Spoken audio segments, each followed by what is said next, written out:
গাজা যুদ্ধের মধ্যে লেবাননের রাজধানী বৈরুতে বিমান হামলার পর থেকে ইসরায়েল হিজবুল্লাহ সংঘাত চরমে পৌঁছেছে।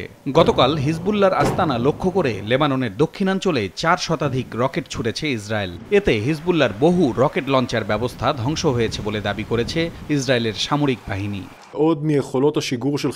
হিজবুল্লাহর সম্ভাব্য আস্তানা লক্ষ্য করে 2 দফায় হামলা চালিয়েছে আমাদের সেনারা। প্রথম দফায় 290টি এবং দ্বিতীয় দফায় অন্তত 110টি রকেট ছোড়া হয়েছে। এতে সন্ত্রাসীদের ব্যাপক ক্ষয়ক্ষতি হয়েছে। শত্রুরা আমাদের উত্তরাঞ্চল লক্ষ্য করে হামলা চালাচ্ছে।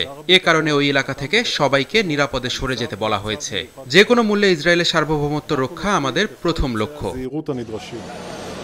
লেবাননের রাজধানী বৈরুতে ইসরায়েলের বিমান হামলায় নিহতের সংখ্যা বেড়ে দাঁড়িয়েছে 38 জনে। ওই হামলার পর থেকে ইসরায়েলের উত্তরাঞ্চলে দফায় দফায় রকেট ছুড়েছে হিজবুল্লাহ, যদিও এগুলোর বেশিরভাগই আকাশে প্রতিহত করার কথা জানিয়েছে ইসরায়েল। হিজবুল্লাহর দাবি, তারা উত্তর ইসরায়েলের একটি বিমান ঘাঁটিতে কয়েক ডজন ক্ষেপণাস্ত্র নিক্ষেপ করেছে, তবে এতে ক্ষয়ক্ষতির পরিমাণ এখনও জানা যায়নি।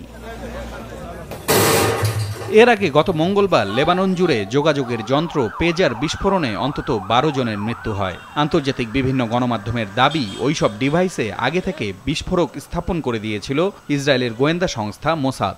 এর পরদিনই লেবাননের বিভিন্ন স্থানে ওয়াকিটকি বিস্ফোরণে অন্তত 20 জন নিহত হয়। এদিকে লেবাননের হিজবুল্লাহর সঙ্গে উত্তেজনার মাঝেই গাজায় বিমান হামলা অব্যাহত রেখেছে ইসরায়েলি বাহিনী। গতকাল বিভিন্ন স্থানে চালানো হামলায় অন্তত 30 জন নিহত হয়েছে। এর মধ্যে গাজা সিটিতে জাতিসংঘ পরিচালিত একটি স্কুলে চালানো হামলাতেই প্রাণ গেছে অন্তত 22 জনের। এদিকে হামাসের হাত থেকে সব ইসরায়েলিদের মুক্তির দাবিতে তেল আবিব ও জেরুজালেমে বিক্ষোভ অব্যাহত রয়েছে।